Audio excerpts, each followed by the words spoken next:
Time ছোটো থাকতে তারা বাপ মরে গেছে, মরিয়া আনলে তো আমি খিলা ফালিতাম, কীভাবে ফালিতাম।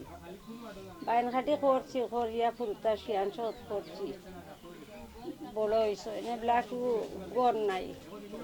একটা মেয়ে আমার স্বামীর বাড়ি দিলাম, দিলে ফার্স্টটা মেয়ে ছেলে মেয়ে লইয়া ইয়া মোর গেছে, রইবার জায়গা নাই। কিভাবে গড় বানাইতাম আল্লাহ দি, আল্লাহর হুকুম হয় আর আপনাদের দেন, সে গড়ের তো লইতাম বানাইতাম।